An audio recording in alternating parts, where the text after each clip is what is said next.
It's great to have you on. And frankly, we were expecting to have two other speakers, and things didn't work out as we wanted today. So we're really glad to have you on, and I know we're going to have a great time. It's like a first for us to do such a panel discussion.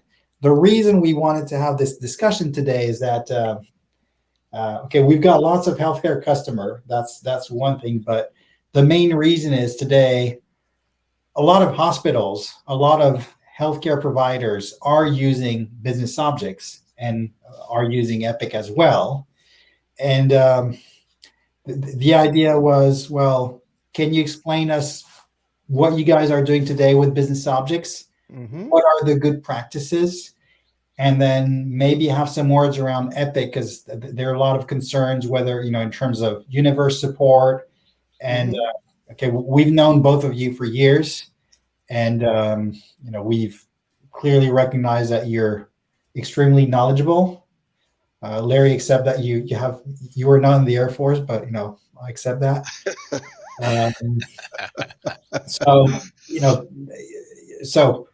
Well, first of all, can you guys introduce yourself, and then I'll pass it to Pauline to moderate as well. Yeah, so let's first of all let's start with Don. Don is from UCLA Health. He's a BI administrator. So Don, why don't you start and introduce yourself for us? Yeah, sure. So welcome everyone. Just let me give you just a brief snapshot of UCLA Health. What is that? It's officially UCLA Center for Health Sciences. We call it UCLA Health around here. It encompasses nearly all the university's patient care, clinical education, and research programs and facilities. So just a quick rundown of that. That's primarily Ronald Reagan Medical Center, which it's internationally recognized. We get about 380,000 patients per year for patient care, located in West Los Angeles, just next to the university. We also have a sister hospital, UCLA Medical Center in Santa Monica, just a stone's throw away. It's a smaller 266-bed academic medical center. It's been around since 1926, and it's just been pretty much providing patient-oriented care throughout the years. But we have a handful of other facilities too that kind of cover it. Like, for example, we have Stuart and Linda Resnick Neuropsychiatric Hospital. We have UCLA Mattel Children's Hospital, all in the same Westwood location. And in addition, we have the Medical Plaza, the Medical Group, and then all the education and research. So that would be like School of Dentistry, School of Medicine, School of Nursing, and School of Public Health. So that's kind of it in a nutshell. Let me just say something briefly about our IT environment, because that's what we're really here for, right? So no surprise, we have an SAP BusinessObjects implementation. And we have about a little over 1,500 users. And Pauline, I should ask you, do you want me to just talk about the IT environment now, or do we punt that for later in the discussion? You can mention that now, so everyone has a perspective of before we get started. Yeah, just giving it like a pretty quick snapshot. Yeah. So we're really heavy in crystal reports. So we have about 3,300 crystal reports presently in our implementation. We got as compared to about 1,700 Webby reports. So Webby is definitely still there and makes a presence, but a lot of our IT lives revolve around crystal. We have over 3,600 schedules that run on a regular basis. So to support that, we basically have a 3-node full service uniform cluster, meaning all the nodes are pretty much identical and they hide behind a load balancer. And mentioning Epic, so we have nightly Epic ETL jobs that are running, right? That's just the Epic thing. They have those jobs running to populate and keep up to date their reporting database, which is known as Clarity. And then we also have a myriad of other downstream data warehouses that are getting the trickle as well on a daily or weekly basis. So beyond business objects, the add-ins, we're definitely a heavy 360 product user, including 360 Plus and 360 Eyes. So we're using 360 Plus not only for standard backups, but something that we'll touch upon later today, which is it's really integral to our DR strategy. So that was really exciting to implement that, fraught with all the other challenges of any project, right?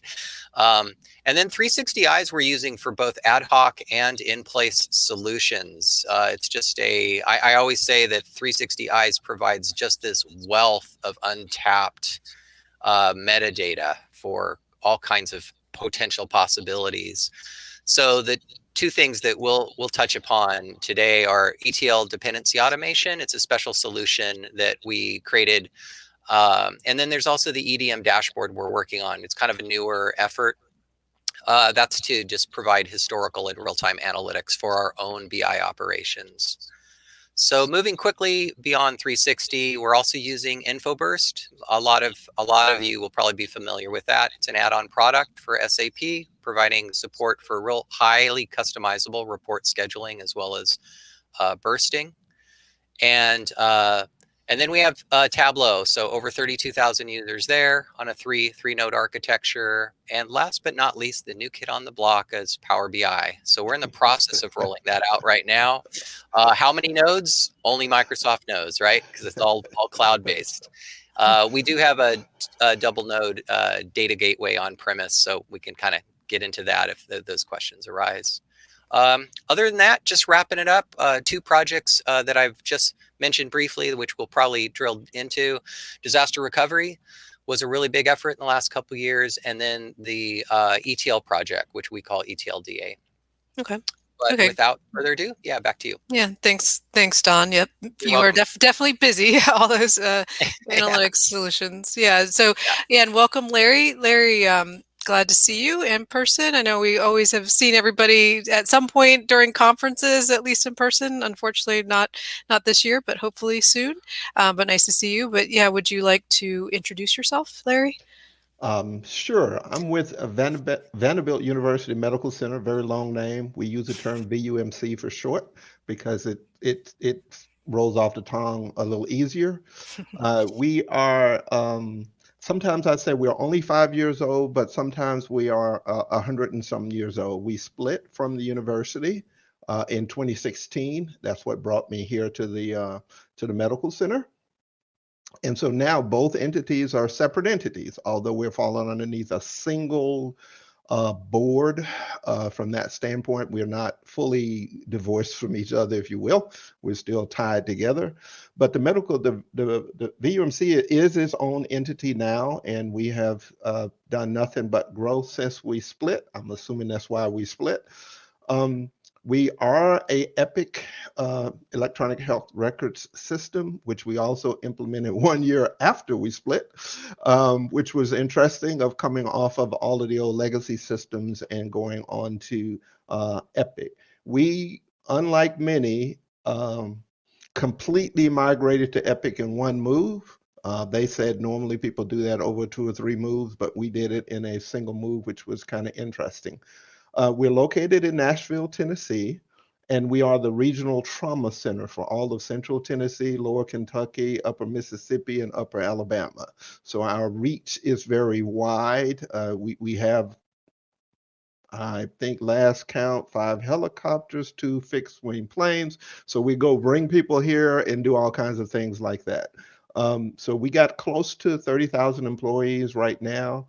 That are located in our VUMC facilities, hospitals, and clinic. We have multiple hospitals and clinics, and we have about 150 external clinics that are located within Walgreens throughout the area to try to reach and get a little closer to the patients, so they don't have to all try to come into the hospitals from that standpoint.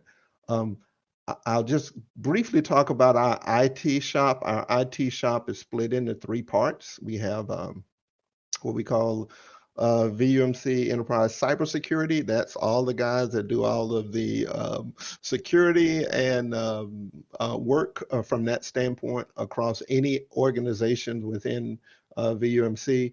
And then we have what we call VUMC IT, and we have Health IT. VUMC IT, which I'm a part of VUMC IT, we manage all the infrastructure. Sometimes we call ourselves an on-premise cloud provider. We provide all hardware, software, storage, anything else along those lines. And my team specifically handles all of any Windows enterprise applications. So that includes BusinessObjects, Tableau, SAS, the ID card system, the HR, Chronos, anything that touches the entire enterprise that they have decided to install the Windows version, my team gets that particular one. We have a sister team that's called, it's our Linux application team. So if they choose the Linux version of something, it's that particular team that handles it as far as the enterprise is concerned. As far as BI is concerned, as I said, we have Tableau, we have BusinessObjects. I heard Don mention Power BI. They keep threatening me with Power BI, but we haven't seen it yet. We also have SAS because we are also a research medical center. And so we do a lot of statistics and things like that. And we have 2 or 3 research type products. SAS is one. There's also another one, but it's actually installed in Linux. And so I can't ever remember the name of that software. The Linux team handles that. And since our plate's full, we don't worry about anything we don't handle. We have 2 SAP BusinessObjects landscapes. When we had the first one before we got Epic, we call it Enterprise BI because all departments can use it. Anyone can use it. It's heavily used by our finance department, strategic and ops, supply, because they have a lot of reporting requirements from that standpoint. As we are a nonprofit entity, we have some fairly significant reported requirements in order to maintain that 501c3.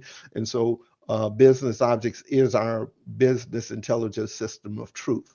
So anything that is designed to be truth comes out of, is produced inside of BusinessObjects. So when we started talking about moving Epic and we got into the discussions, I asked a few questions. They could never tell me how many reports Epic was going to run. So we just decided we would stand up a whole new landscape, and we installed a whole new landscape for Epic just to allow all of the Epic things to run. Since that time, we've determined that that was a good idea because of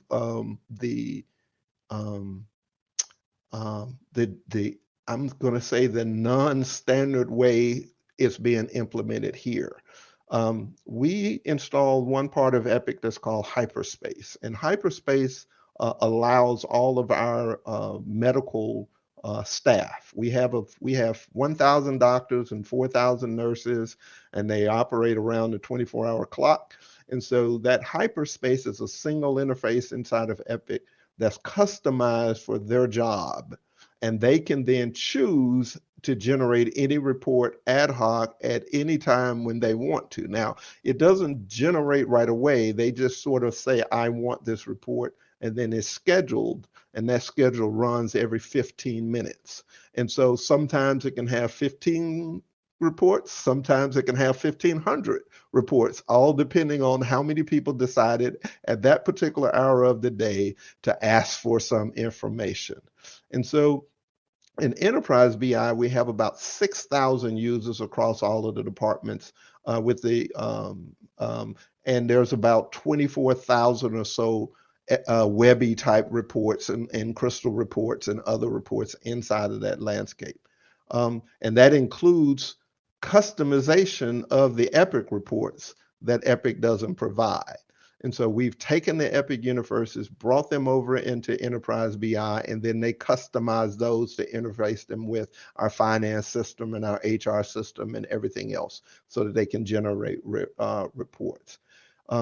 As far as the Epic daily schedule reports, there's about 200 daily schedule reports that can take anything from 8 seconds to 45 minutes. I'm still unsure why someone needs a report that has that much data in it, but that's what we have. And so that's one of the reasons I'm kind of glad we separated that so that we can actually monitor that and make that work. There's about 6,000 Crystal Report templates inside of that Epic system that those doctors and nurses can choose from to generate their reports. And so all in all, we have probably about 96 cores and probably about 128 gigs of RAM that's supporting all of those environments at any one time. One unique thing that we did here at the medical center is that they're very deliberate about change control. And so in order to do that with Epic, although we don't, we only handle test, development, and production environments. But from Epic's perspective, we have about 4 more other environments that they do before they actually roll any Epic change out. And so our systems will connect across multiple environments in order to allow them to change. We just determined that we didn't want to keep that many copies or that many landscapes running. And so we just have a way of switching as to which one it connects to from that standpoint. So that's really our environment from that standpoint. Okay. Great, Larry. Thanks for the intro. And just like Don, you are very busy because of all the systems you support. So healthcare is obviously critical, making business objects very important. So disaster recovery is important. So I'll start with you, Don. Can you let us know what your disaster recovery strategy is? Yeah, absolutely. So it was a few years back, maybe I said in the last 2 years, and that was probably the bulk of the implementation, but it started before then, right? The planning. And, the challenge was placed upon us, we need a disaster recover solution that will not keep us offline for very long, right? So these terms, disaster recovery versus high availability, can get murky in practice a little bit. Our first effort was actually to do something, very, very manual. Really, it was just like, okay, how do we back up the CMS? Okay, how do we have a backup of all the report contents, and then how do we just manually restore those? I mean, it's like traditional disaster recovery. And we brought it back to leadership, and they said, yeah, that's not disaster recovery, that's something else, which meant to them that what it really meant is they were really looking for more of a high availability solution. So what we finally settled on, well, actually, just problem number 2 that we really ran into, because this is really, really important in terms of paving the way for our 360 solution, is it became pretty clear to us based on research, based on talking with SAP BusinessObjects, that it was going to be challenging to approach disaster recovery, at least based on our findings, at a database, more of a database content level. Even if we weren't doing it manually, the question was, well, can we just automate what we would otherwise do manually? And, that basically boils down, you got your content, right? You got your buyer files, if you will, and then you got your database. The reason for that, as many people probably have found, I mean, this is kind of published by SAP as well, is there's just a real tight coupling that SAP makes between its installation and the actual computer, the machine, in other words, it's running on. So there's some hooks within the CMS that recognize that particular machine.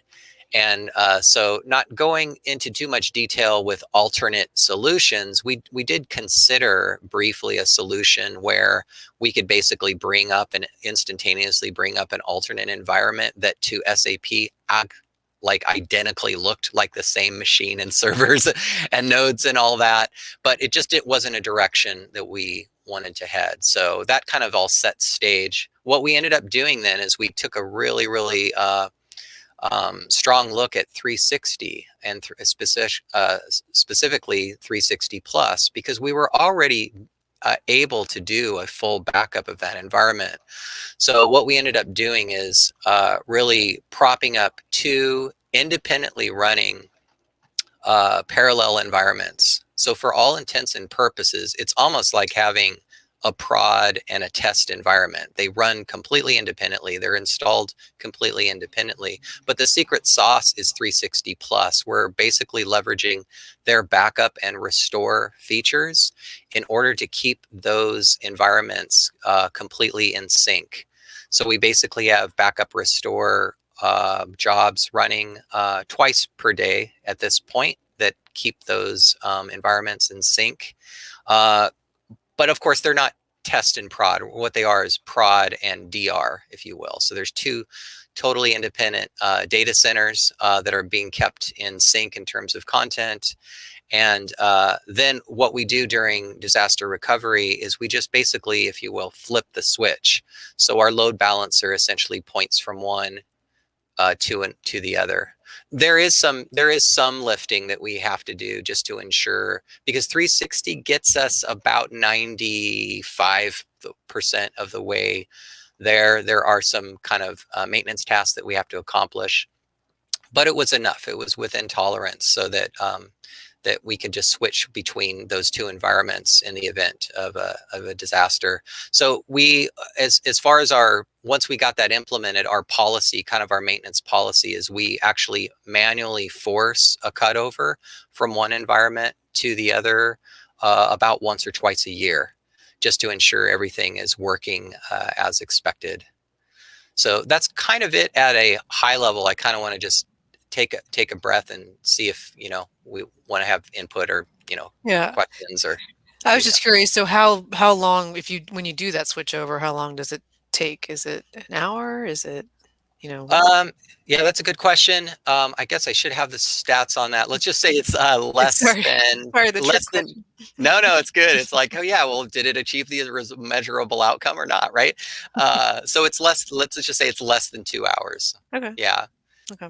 Sometimes we're kind of correlating cutovers with other efforts. So, you know, our exact, you know, statistic gets muddled by that. But yeah, it's basically less than 2 hours is our tolerance. Mm-hmm. And then, you know, there's been times that in less than an hour. We're making improvements too. So there used to be some maintenance around scheduling cleanup that I might just punt to maybe the Q&A session, but we're automating that process too, just now as we speak. So we're able to come back up online even more quickly than before. Okay. For the audience, just feel free to ask questions, you know, in the chat box, and then we'll do our best to answer at the end. And also, one thing we'd be curious to know is what business object version you guys are on. If you're using Epic behind the scene, if you're using Kronos, just if you can just put some comments around your environment, you know, in the chat box, that would be nice. Pauline? Okay. Yeah, so let's talk to Larry then. Yeah, since we're on the topic of disaster recovery, can you tell me, do you have a DR plan as well for your Epic environment? Yes, we have a DR plan for both environments, for our enterprise BI and our Epic BI. They're separate, but we have two VUMC managed data centers.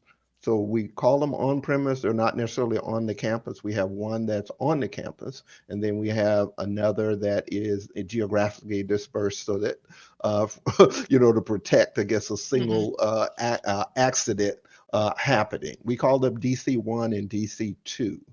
Our DC3 is a virtual data center where we use I think it's a platform as a service from a virtual cloud vendor from that standpoint, so that we are actually running 3 different, I call them live versions of BusinessObjects. So it's installed in 3 places. They're all live online and up and running all the time. And so we use a load balancer, a virtual load balancer, to point at what is the current production system from that standpoint. And that load balancer knows about all 3 data centers. And so we can control, our team can control which of those data centers is actually the live one. We use our enterprise job scheduler, and I heard Don mention how to automate things. We took the actual scheduling of the jobs that we did and took it outside of business objects, and it's configured inside 360, but the actual enterprise job scheduler, we use StoneBranch, is the thing that actually triggers any of those jobs. And so that way we're able to basically tell StoneBranch what we want to happen. We want DC1 to be primary, and we want DC2 and DC3 to be secondary, or vice versa. And so it knows when we make that change what to do, which job to call, and which one we're supposed to be synchronizing from to. We synchronize all of our business objects. We do not go what we call system to system. We go system out to a file location with the buyer files, and then we bring in those files from that into wherever we're going. And that allows us, again, that if anything goes wrong along the ways, we can always go back and reverse and go back. I think I mentioned before that our change management rules requires us to do that, and that we're not allowed to go system to system because they want a defined log of the export. They want a defined log of the import. And so it allows us to do that. We synchronize right now daily, but we test, and our test says that we can shorten that down to hourly if necessary, because we've got it, I don't know if honed, if that's the right word, that we can do that. We just decided not to, because we found that people are making mistakes. And so sometimes we can push something that they didn't want to go someplace. And so we just do it at night when they're supposed to be finished and not touching anything. But if there ever came a point where they said shorten that down to 4 times a day or whatever, they can give us any kind of instructions that they want. For the actual instances, we actually use the 360 plus rollback feature if that's necessary, but for the most part, it's never necessary because the published instances are supposed to be written out to a shared location where they can do a little bit more control over who can see it from that standpoint. We do some type of, I call it blast or multiple addressed things, but that's typically when somebody is actually responsible for doing something with the report. It's not that they're reading it. They have a task to do once they receive that port that may drive something else. And again, I said we have these running on both landscapes. And so there's a whole lot of jobs running inside of StoneBranch. And so if you would, and StoneBranch itself has multiple versions because of that. From that standpoint, we don't do ETL as far as the data for like Clarity Clone and I mean for Clarity, Caboodle, and the databases inside of Epic. What we have is we have a cloning process, in that what we have that data that's being written is actually being simultaneously written into a clone, which is a read-only copy of that same data, and it allows us to scale it.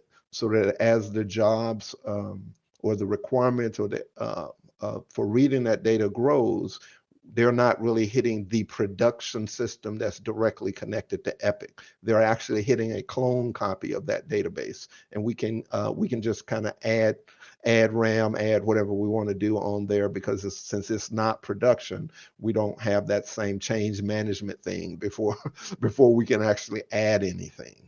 And so we just keep the actual production databases matched to what Epic provides in their instructions from that standpoint. Okay. Thanks, Larry. Very interesting. So Don, last time we talked, you were doing something really cool with AI, and you always have something innovative that you're working on in Business Objects. Can you tell us about a recent project that you've been working on? Yeah, sure. But first, Larry, you piqued my curiosity. I want to know more about StoneBranch. Oh yeah. Now, Yeah. Don needs another tool to add to his Yeah. infrastructure. So, yeah, we're doing our best. I mean, we're on a journey like every other healthcare system to try to keep keep the lights on, attend to daily operations, while at the same time still trying to look for opportunities for innovation. So we're always kind of doing that balancing act. So one of the things, though, that we did in the last year is it's called ETLDA. It's ETL dependency automation, but it really, maybe the friendly term is smart scheduling. So just to kind of lay out the problem statement, what was happening on a periodic basis, more often than we'd want it to, honestly, is where an ETL job that's, we have these nightly jobs going all the time, right? And you'd all of a sudden have an ETL job fail, or it would just delay, right? The problem is you have downstream impact for that, right? Because if you have daily schedules running against your reports that are expecting up-to-date information, the last thing you want is a table not up to date, or worse, the table is somehow blank or not corrupted, but the data itself is not accurate, right? Then you have a data quality issue. So what would occur under these circumstances is the BI administration team would get a phone call, sometime between 3 and 4 in the morning, and then there would be a mad dash scramble. And that's where the problem actually began. I mean, it was problem enough that we'd be early morning hours trying to scramble to fix the problem.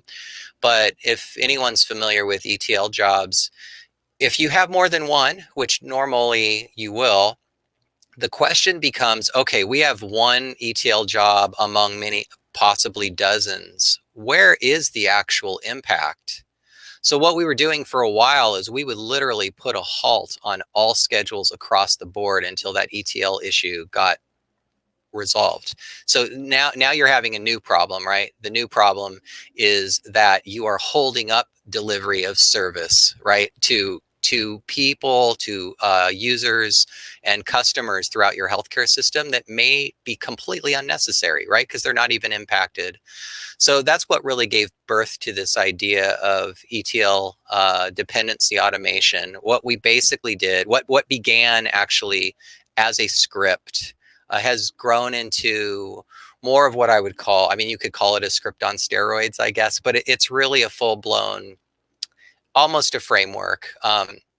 Where and I see that we kind of have a diagram up here. So in the heart of it is the script. What the script's job is basically to monitor on a moment-by-moment basis ETL status, and it does so by pulling on the ETL job tables that that the database provides. They're keeping track of all this stuff digitally, right? So the moment that a delay is encountered, the script basically responds immediately and says, okay, which tables does this ETL job affect? Okay, now that we know this, which reports depend on those tables? All right, now we know which reports are affected. So it basically places those reports more virtually than actually in a pause state, because reports don't get paused, right? It's always their jobs that get paused, the schedules that get paused, right? But we basically virtually mark those reports as paused. And then what it does is it'll basically reach out to business objects. That was our other challenge, is we kind of need to know what's going on in the business objects environment. Namely, well, what are the schedules that are even up for running this morning, right? You could have 3,000 schedules, but you don't want to pause all schedules when maybe there's only 200 running today, right? So we have a small web service that we put in place that takes advantage of Business Objects SDK. It's a pretty small code, basically, but it's powerful because it's able to basically interrogate really simple questions. Like most people are familiar with Query Builder. Think Query Builder, but with a web service on top of it. So that's just great, because now the script can reach out and ask Business Objects basic questions like, how many schedules do we have upcoming today? How many schedules do we have upcoming for these particular reports that we care about? So there's this bilateral communication between SAP Business Objects. The script essentially uses that to say, okay, we know which reports are affected. Let's find out what schedules are scheduled for today for those reports.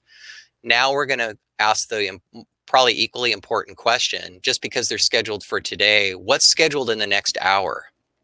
Because really, if the ETL is delayed for now, but is fine within an hour, we don't want to start pausing things. So it uses all that information, and it basically will systematically monitor business objects at that point and say, okay, you're getting too close. We're actually going to pause you until we get this ETL schedule resolved.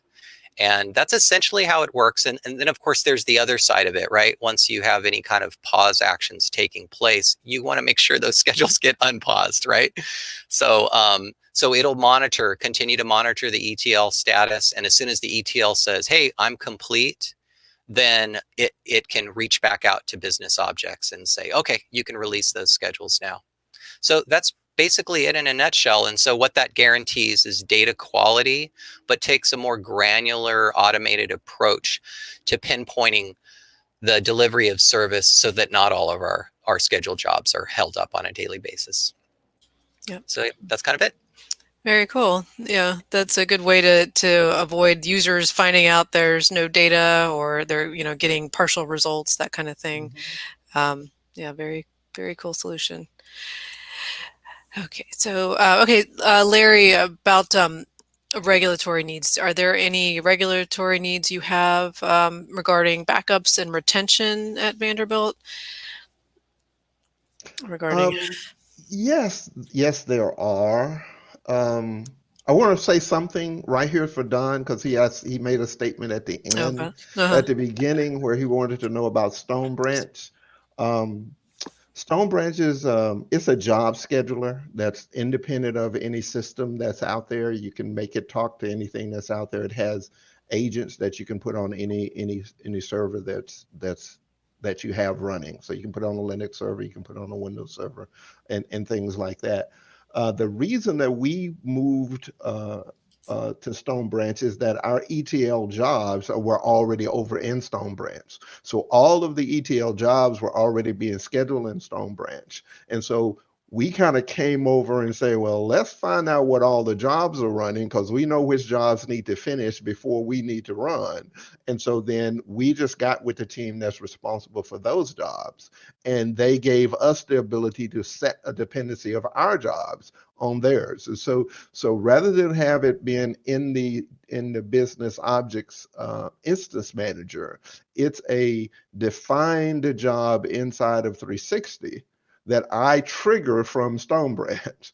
And so there's nothing over there scheduled to run. I'm just watching the ETL job inside of Stone Branch. And when the job in Stone Branch is finished, then I say, okay, now go ahead and run.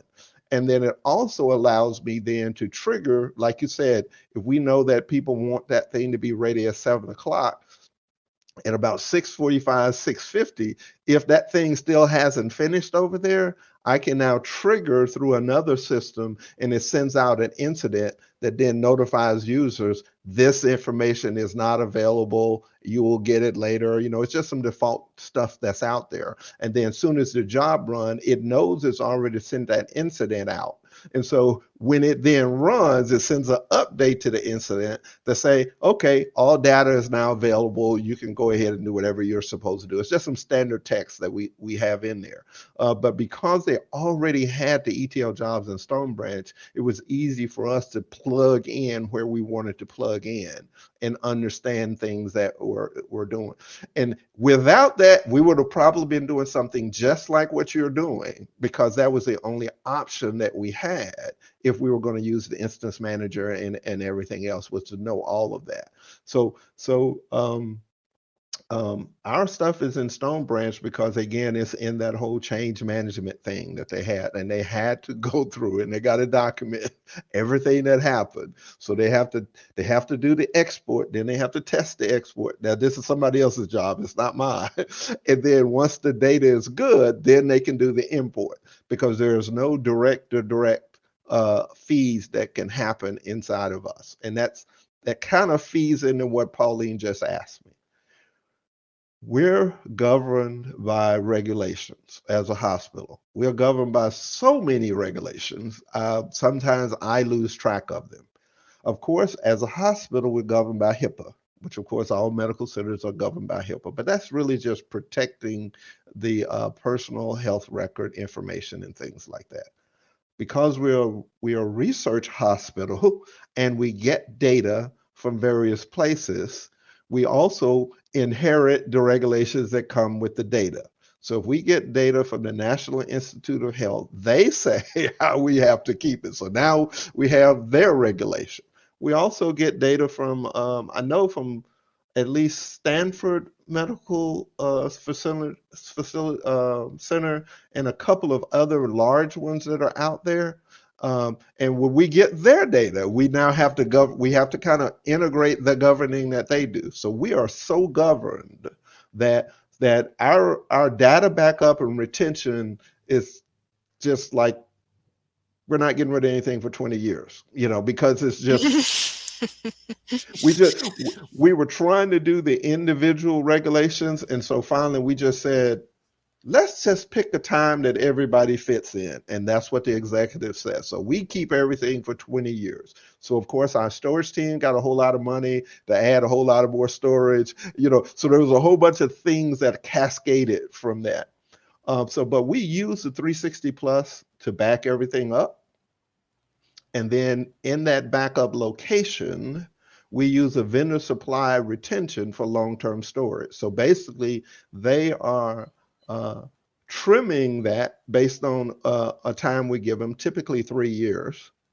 And then they move that out to another location that's in the cloud.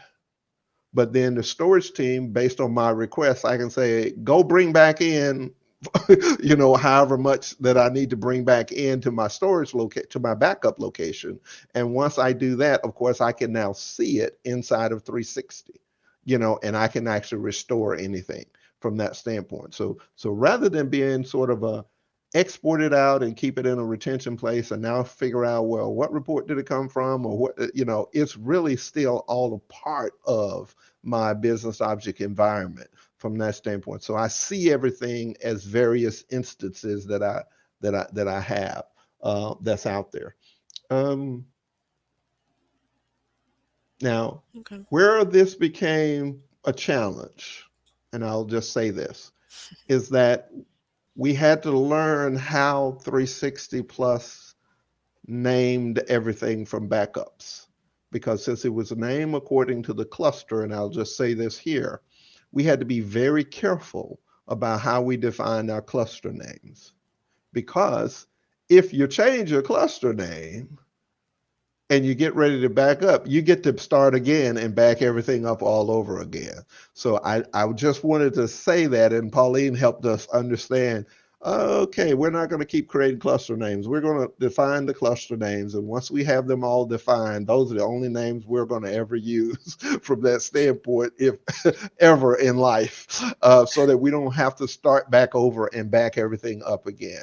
And so, I kind of say that here just because if somebody is doing this and they have a very large environment like what we had 15 years worth of business objects things. And when we first did this, we changed the cluster name, and we had 2 very, very, very long initial backup periods.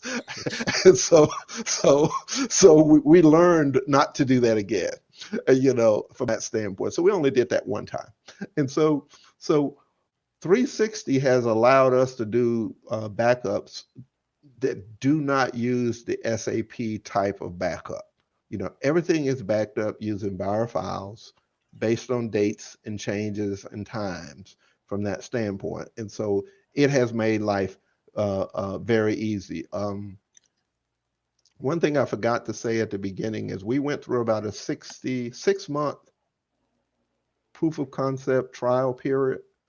And we were having this little issue because I wanted to buy so many of the 360 software applications that the cost got fairly large. And so the challenge came to me, why do you need to buy all of this stuff? Well, before I got here, the company had, when they went from, Business Objects, was it 3.1 or something to the 4.0 platform, and they had hired a consultant to come in to help them do that because they didn't know how to do it. So they just hired a consultant to come in. Well, I had all of that information of how much they paid them and how long it took and all, how much downtime they had and all of those other things. And I told them, I said, well, I believe that I can do all of the upgrades and things like that without any use of another contractor. So I had their interest then at that particular point, and that they were already paying me. So, okay, well, if you can do this, then that's sounding good. But how do you know it works? Well, before I could actually write that up, one of our BI senior analysts deleted all development reports. And they sent me an email and said, we don't have anything in our reports folder. And I mean, what do you mean you don't have anything in your report folder? So I go and I log in, and sure enough, there is nothing in there. I don't know how they did it to this day. I can't tell you. I don't know what they did. But there are administrators in there because they are administering and setting up permissions and all of that, access levels and all of that. And so they had the ability to do it. And apparently somebody clicked something, whatever he clicked, it deleted all of them. So I called Pauline. Pauline, can I restore using 360? We were still in proof of concept. We were not, I still had a trial version and everything. She walked me through it, and I put it back up maybe like 45 minutes. All questions went away. They said, okay, approve that purchase. And since that time, they haven't asked any more questions about when I want to buy something from GBN Smith, because it just proved what I was trying to tell them we could do. But of course, we had never done it.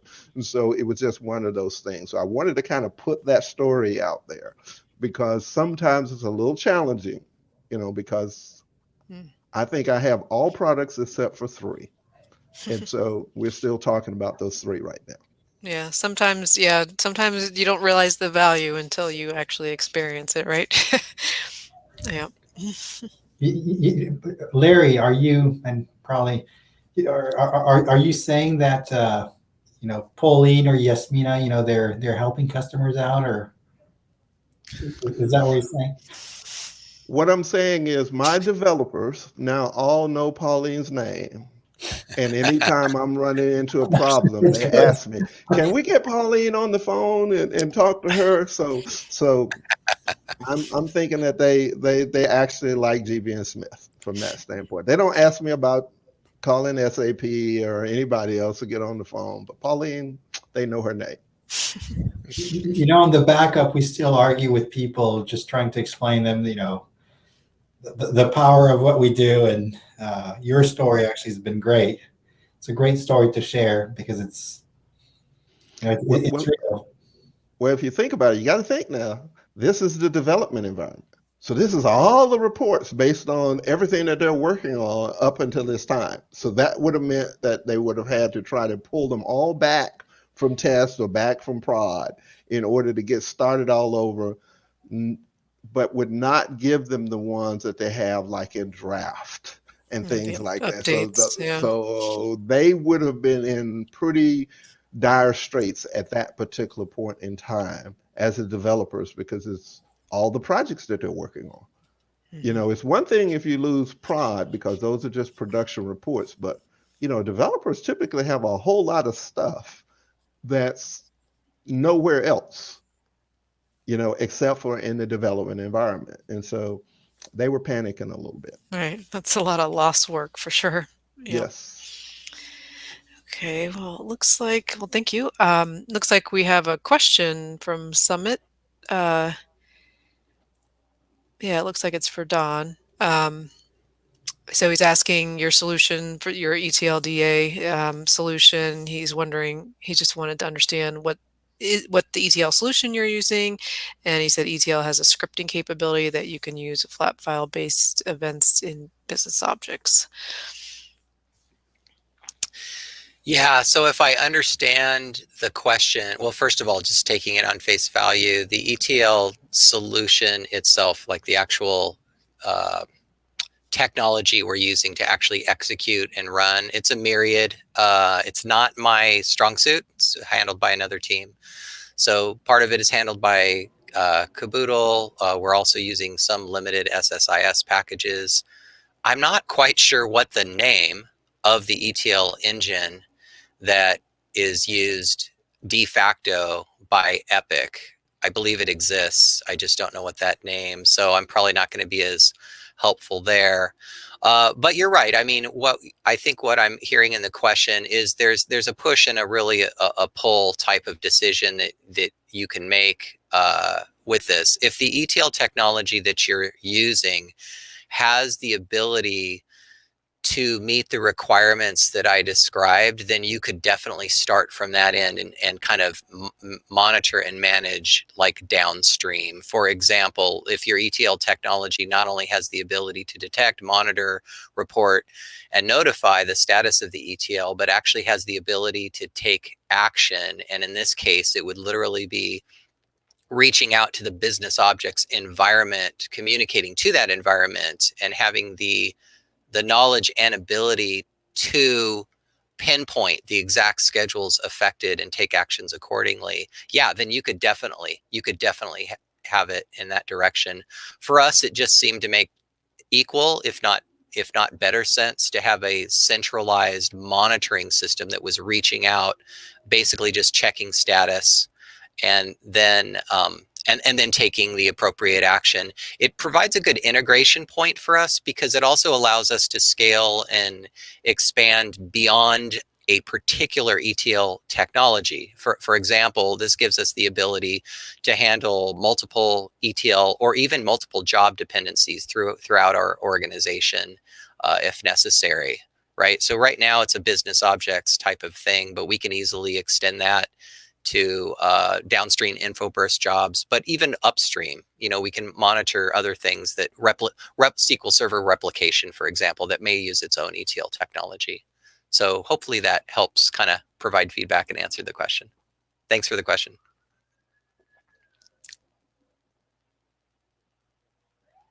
Yeah, thank you. So yeah, it looks like we don't have any other questions. You guys were so thorough. We don't have anybody asking any questions. Yeah, is there anything else that either of you would like to share, or anything that came up? I mean, yeah, well, one of the things that Larry, that you shared too, just in terms of the challenges faced, I mean, with all our solutions and implementations, there's always the learning curve, and certainly with disaster recovery, like the lessons learned in terms of how to fine-tune use of whatever we're using under the hood, right? Whether it's 360 or something else. Yeah, there was just a wealth of information that we came back with. One thing on the DR strategy in terms of the automatic syncing, Pauline, that you and I have discussed, is we did find that there was just one little Achilles heel, and that is schedules. If a schedule was rescheduled, which basically SAP interprets as a deletion and then a recreation, you can't back up a deletion. So what we found in the DR sync environment is a kind of an accumulation of kind of deprecated schedules. So we handled that with basically a script to clean that up. It was actually the simplest script in the world. But, that was one of the lessons that we learned, a really small one, really, if you think about it in the grand scheme of things. ETL has been a different world. The trend of site reliability engineering is starting to kind of emerge. It's basically the whole idea of automating what otherwise would be a manual process. So automation has been, of course, around for a long time.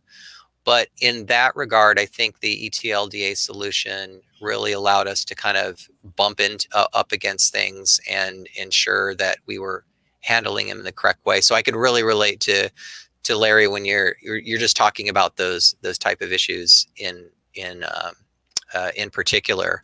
It's like we're constantly trying to refine the tool set, right, and the technologies that we have in place to reflect that. So I'd be happy to discuss any of those lessons learned, but in the absence of a question, I'll refrain, at least for now.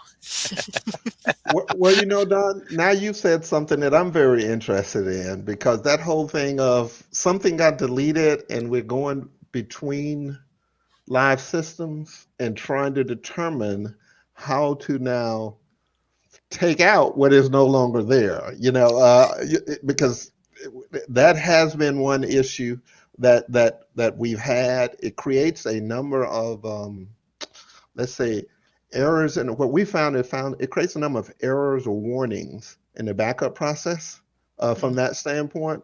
And so typically once we get the logs, it tells us that there was a warning, it lets us know, and then we go in and we just kind of clean up those, what's those called? You're talking about the unbound documents, the Unbound documents, yeah. And so we haven't got that automated yet. I'm very interested in that script that you're talking about, if somehow that can automate that process, because our informatics vice president of health IT has decided that rather than do in the Epic environment, it's only in the Epic environment. In our enterprise BI environment, we do the same thing. Once every 2 years, you have to do a DR test. And basically what we do is we fail over to our DR, one of our DR facilities, and we have to run there for a specified time. It's very unique to the businesses from that standpoint. For business objects, of course, it's 1 week. For some other businesses, it's 1 day, and it has to do with when we do the business impact analysis. When they do that BIA, they determine, how much data you say that you can do manually, and based on whatever you say. If you say I can do 7 days worth of data, that means we're going to have to run over there for 7 days. And so the health IT vice president of informatics decided he didn't like that. He thought that was too long, and so for our Epic environment, we fail over every 6 months, and we run 6 months in the other data center, and then we fail back for 6 months. Well, that accumulates quite a bit of unbound documents when you do that, because they're making changes and things like that. And I do not have that automated. I have not yet figured out how to do that. So there's something that you can share. I would be very happy to see that. Yeah. And it's funny with these kind of decision points. I mean, the ETLDA solution is obviously heavy in scripting, but we try to be as intentional as possible in terms of only pulling the script lever when we need to. Case in point, recent discussion with my team lead is, okay, in this instance, it was actually scheduling, cleaning up schedules between the environments, right? His point was, maybe instead of cleaning up these schedules, is there a way to run schedules outside of business objects, right? I mean, can we lift that whole job scheduling? That's why Stone Branch kind of piqued my interest. It's like, if we can move that, not only are upgrades much, much easier, but also this synchronization of objects, at least in this instance. So we're constantly weighing those decisions, right? Sometimes the best solution is not the scripting solution. It is the right tool, or at least the right implementation of the solution, right? So we're constantly trying to make those decisions. Yeah. Well, the one adjustment that I made here, that did reduce it to a much smaller volume, was that I decided to have 2 different cluster names for my prod and my DR. And then what happens is, regardless which one is live, they are still all synchronizing and backing up. So if they make a change in the live one, it's going to synchronize to the non-live, and then that night the non-live is going to back up. So in quote theory, if all goes well, everything will stay in sync. Where the problem comes is that in Epic, for anyone that has Epic, the authoring of the Crystal Report templates is done in an Epic software package. And so when they author that, I have zero control over what they name it or how they define the folder they're supposed to go in and things like that. And everything is dependent on them following a standard practice. Because when they push that or publish that, there's some mistakes that they can make over there that causes duplicate documents on the business object side. Because you have folders, and then you have subfolders, and then you have subfolders of subfolders.